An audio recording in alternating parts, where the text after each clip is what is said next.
We got Sunday Night Football and high stakes. The New England Patriots going to Baltimore to face the Ravens, who are 3-point favorites in this game. Ravens are coming off their best win of the season this past week, and the Patriots are coming off of probably their worst loss of the season, demoralizing loss, led up after having a 21-0 lead at halftime, ended up letting Josh Allen do Josh Allen things. And next thing you know, they lost, and their season is not looking quite as rosy as they might have thought. So, this will be an interesting game to see. The Ravens' defense has started to come on as of late after being a just dreadful unit to begin with. Lamar Jackson's back, and this is a team that is playing for everything. They're absolutely need every game they can. Because they're trailing the Steelers right now by a full game. And so, the Ravens are obviously a dangerous team to face for the Patriots right now. It's kind of wild that the Patriots, after a lot of people had crowned them as one of the best teams in the AFC, they're now a full 3-point underdog to a team that at one point was, 1-5 at the beginning of this year. It's crazy how the narrative can change for an NFL team. But Turtle, right off the bat, what are your thoughts on this game? And do you have any plays you're going to make with regards to bets? And again, how do you think this shakes out? Do the Patriots rebound, or do the Ravens keep the momentum going? Yeah, I'll give my quick handicap because it's hard for me to get to one side of the line or the other. Here's what I was thinking is, and I kind of pose a question back to you guys. What would this line be had the Patriots not collapsed in the second half and they finished off the job against Buffalo? Exactly. We would sit here and we'd probably say it'd be Ravens -1.5. I was going to say probably like a pick 'em. Yeah, so a full 3 points for blowing that lead, where largely for that first half, New England looked absolutely dominant against Buffalo. Absolutely dominant. That's why, and I'm kind of going to wait it out just to see where the line goes. It honestly might get moved off 3, so I might bet it soon. I want to make sure I get that field goal in. I think the value for the side, and I talked about it with the last game too, this is an absolute must-win for the Ravens. Everybody knows it's a must-win for the Ravens. Typically, those teams are pretty overvalued when it comes to their spread. So I think there's a ton of value on New England +3, and that's probably where I'm going to go with the game. Their Patriots defense played it bad in the second half. Buffalo's a good football team. I think New England's good.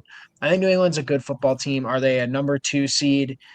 The AFC is such a darn cluster that it's kind of hard to tell really who the gap between the best teams and the teams that are kind of in the muck.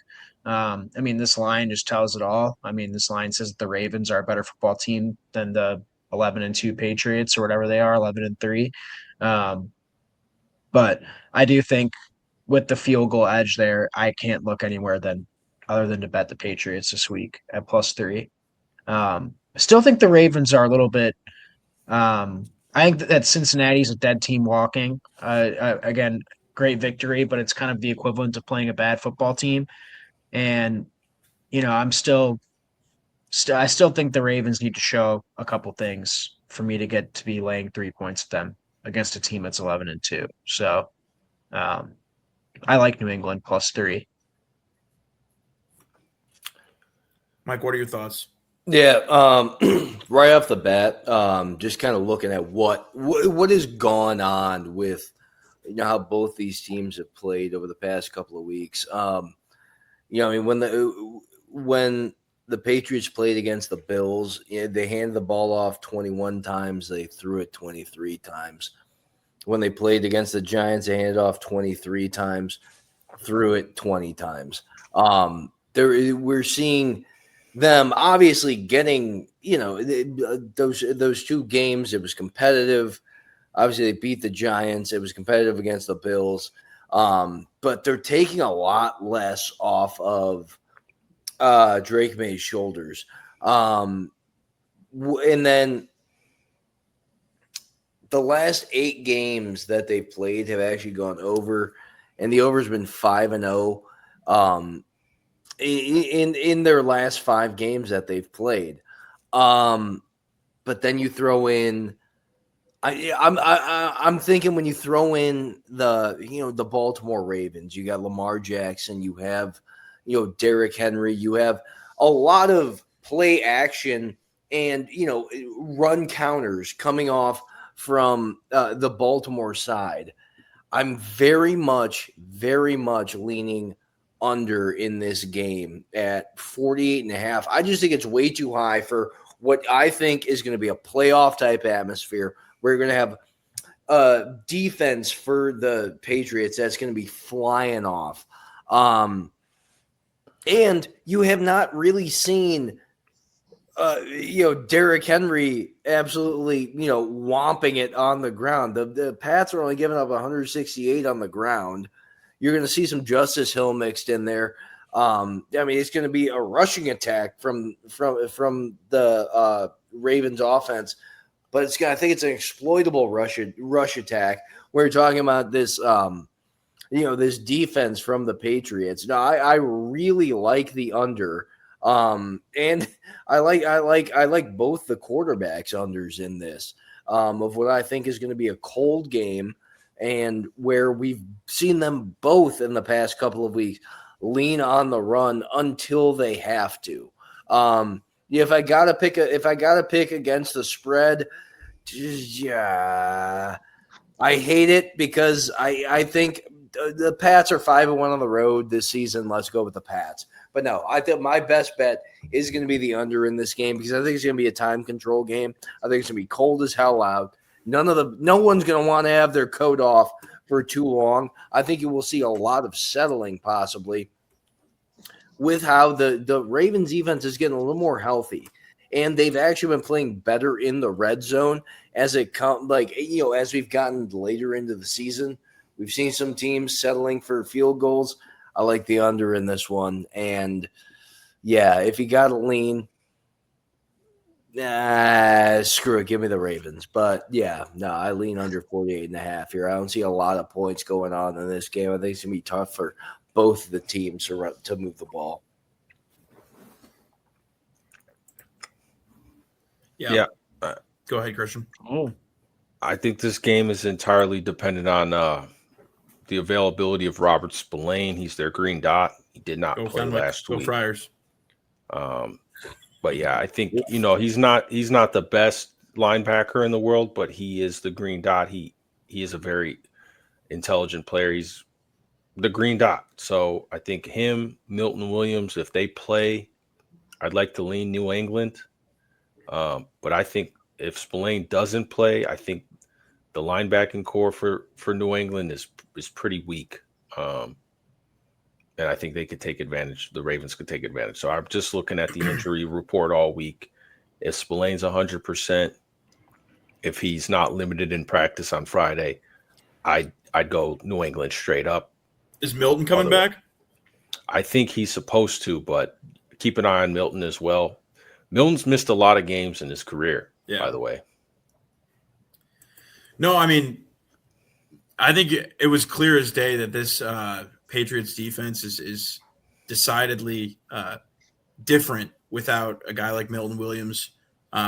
Without Robert Spillane, and make matters worse. And you're running into the wrong team at the wrong time with Derrick Henry, Lamar Jackson, and the Baltimore Ravens. Their defense figuring it out on the road too, a tough environment. And it's a major test for Drake May and for this young team in New England. I mean, you think about it, kind of similar to the Bears on how Mike Vrabel, the new coach, is doing some great things with a lot of guys who were, on one of the worst teams in the NFL last year. So many of these guys haven't played meaningful football in December, and that's in stark contrast to almost everybody on the Baltimore Ravens. They've, been battle tested. They've been through these high stakes games. So I think that has to be factored in as part of the difference. Just the Ravens feel like they're more ready for it in a lot of ways. And at the same time, they're kind of playing with a lot more momentum and house money with having been written off at the beginning of the season. So, the pressure is definitely on the Patriots in this game. Ravens obviously want to win, but again, it's not like they're leading their division and at risk of losing it in the way that the Patriots were. And again, they have all the momentum in the world coming off their win this past week, and the Patriots have essentially no momentum after the way that they had the win taken out of their sails against the Bills and Josh Allen. So And I think, go ahead. Pats have also given up 140 yards on the ground, basically. That's what I was gonna say and too. there, as well there it goes. Right. You're facing Derrick Henry. It feels a little eerily similar to when And you talk Lamar about Jackson. well, that's just it. What Josh Allen and James Cook were able to do against this defense last week, and now you're facing, one of the few quarterback and running back tandems that could rival Josh Allen and James Cook in Lamar Jackson and Derrick Henry, with everything to play for. So major implications in this game. I'm going to go with the team that's more experienced, with the team that has been battle tested in these games. Tons of veterans, tons of guys who have been there before. Give me the Ravens riding high off the momentum that they've had last week to get a big win at home. And I don't know if they're going to cover. We'll see. If the spread's at 3, could be a very close game. Hell. It's a tricky number. It's a tricky number. 2.5 right now. 2.5 right now. 2.5? Yeah. Give me the Ravens at -2.5. Yeah. It's I saw 3 out there. I might be looking at a different. I guess it opened at 2.5. But all right, we're giving out false info now. I'll take the 2.5. I'll take the 2.5. I got the 2.5. I love alternate line. You can move it. You can buy a half point. Yeah, why not? All right.